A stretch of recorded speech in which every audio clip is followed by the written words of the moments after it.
Hey everybody, it's Jason Blaha here, and today I want to chat with you guys a little bit about variation in close movement patterns and strength curves to make ourselves more resilient to injury. And I'm just going to use examples of bench press variations, which is what you guys see me doing up above. You see me doing everything from heavy singles up to tens, speed work, everything else using a wide variety of different tools for bench pressing. And this is one of those things that if you guys saw the really long, nuanced debate on injuries between Dr. Jordan Feigenbaum and Dr. Mike Israetel a few months back, something Jordan pointed out quite a bit in there is that the overall evidence would actually suggest that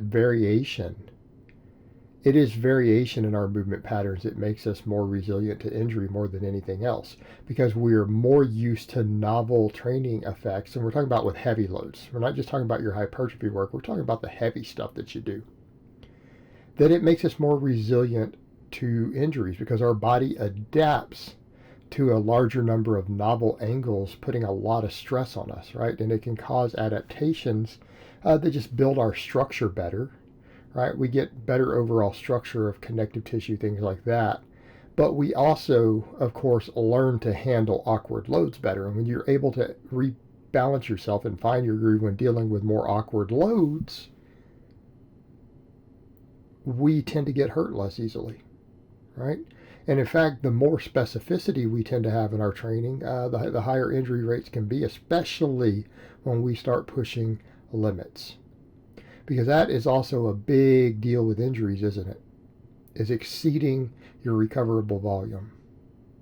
Too much total workload, too much intensity without sufficient rest. Okay? This can contribute to injuries. This makes us more injury prone.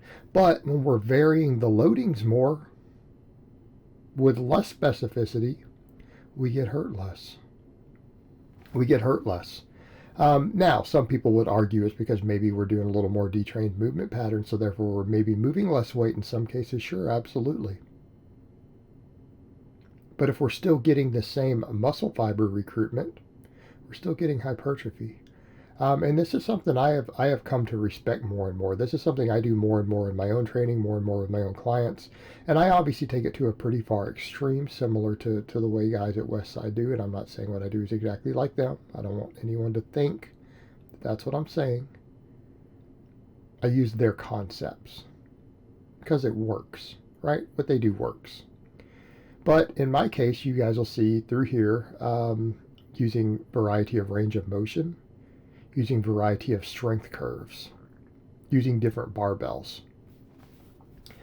This is really easy on things like shoulders. Okay, I'm 43 years old, and I'm trying to get really, really strong these days. I'm trying to, basically, I've set goals this year, pretty lofty goals.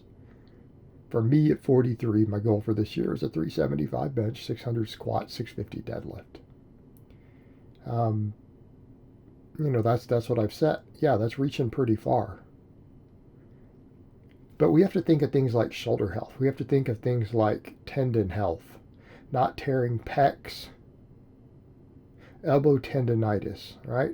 Rotator cuffs. So when you start looking at a lot of these variations, here's what we find. We can change ranges of motion, okay? So at certain points when your shoulders are feeling better, like you guys will see above, in some cases I'm using for even my rep work, my tens for some close grip press, I'm using a straight bar. You can add in a buffalo bar every now and then. It adds another inch to the range of motion even on a close grip. If your shoulders are feeling slightly more irritated and you need to rotate to something else, you guys saw me maxing with the football bar earlier against bands, you can swap to something like a football bar. Okay? It then pronates the wrists, changes the shoulder angle, a little easier on your shoulders. We can do these things for different phases of training. Or you could use blocks because we can reduce range of motion. You guys will see in here I've got a bench block on here later doing a 4-board on it for close grip work, and I have long arms.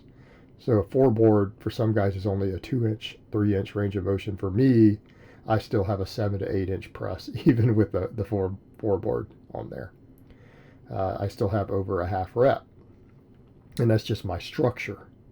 But again, if your shoulders are really becoming an issue, you can go the other direction because you can do something like a buffalo bar.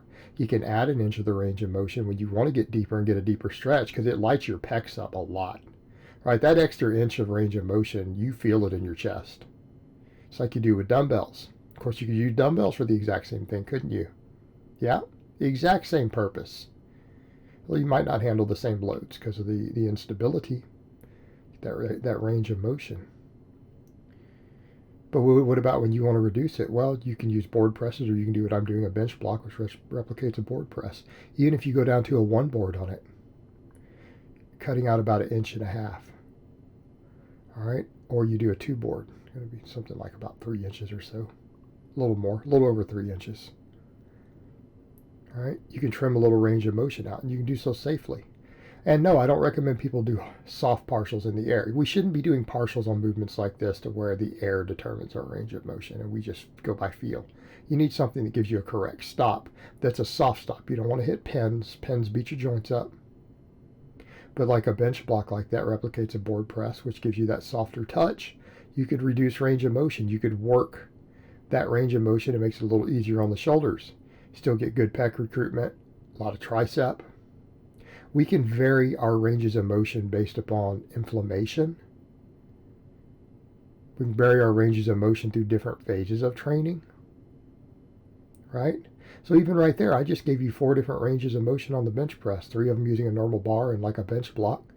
4th one giving you a longer range of motion using the buffalo bar. And again, you use the tools you have available. I've purchased all these tools to have. All right, we get different angles involved. We can change the range of motion based upon current goals, recovery, everything else, right? We can change shoulder position by swapping to a different bar. I go to a football bar. It's a very extreme change there. And our strengths tend to be very, very similar. Most of us are 95%, if not 100%, as strong on the football bar as we are with the straight bar. It's not going to be a massive difference. You're not going to lose 50 pounds off your bench because you go to a football bar. Okay. It's going to change the angles around a bit, though. Again, we get more resilient to different angles. All right, same thing. We use bands. We can use chains. We can change our strength curve. We can change the amount of eccentric loading we get. Okay. We go over to chains. Let's say, again, we're dealing with some shoulder inflammation and fatigue. We unload the weight slightly at the bottom. We unload it where we have the deepest stretch, most fatigue on the pec and the tendon and the shoulder joint. And then it's heavier at the lockout as we get more tricep. You know what? We still get similar muscle fiber recruitment if we do that correctly. And then we toughen ourselves up to handling heavier lockouts. Again, it can make us resilient in that regard. Because you are working harder at the top. Because you're usually going to do more chain weight total than your 1 rep max, potentially 4 max, or your whatever rep max you're doing. Okay. Your true strength is going to be somewhere in between. You know, if you have 300 pounds on the bar and 50 pounds of chains, it's going to be about whatever your 320 to 330 pound rep max is with that same weight. So however many reps you can do for that same weight, whether it's 1, whether it's 5, whether it's 10, it's going to be pretty similar at that point. Because again, the way the load distributes as far as total muscle fiber recruitment. Again, we're dealing with a different strength curve. Okay. We also deal with a different loading on the tendons. What about when we go to bands? Well, we get more eccentric overloading. And people who've used bands understand bands tend to jerk you down on the eccentric. You have to fight against those eccentrics, or you have them as overspeed where they just propel you down. You can create a larger stretch reflex. Okay. Bands are a totally different beast on the strength curve. Again, we're dealing with different strength curves, different velocity curves, different eccentric loading when we get into these different tools. Because a lot of these we deal with range of motion, we deal with bar path. Okay, that's varied loading. We deal with bands and chains. Now we're dealing with a whole nother set of loading parameters. By varying these things and using these different tools, we get used to different angles. Okay, we deal with different loads, some of them more awkward than others. It makes us more resistant to injury. It makes us more resistant to injury. And if you're training in general, I'm only discussing bench. What happens when we start talking about all the other lifts? Well, the same thing. Because can't we do this with every other exercise? Can't we do the same thing with squatting and deadlifting? Sure, we can. We just use slightly different tools to achieve that effect. Okay? We become more resilient to injury. We're less likely to get hurt.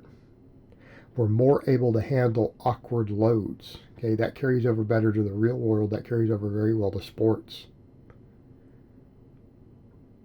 We're used to dealing with different environments and strength curves all the time, and you just get good at it.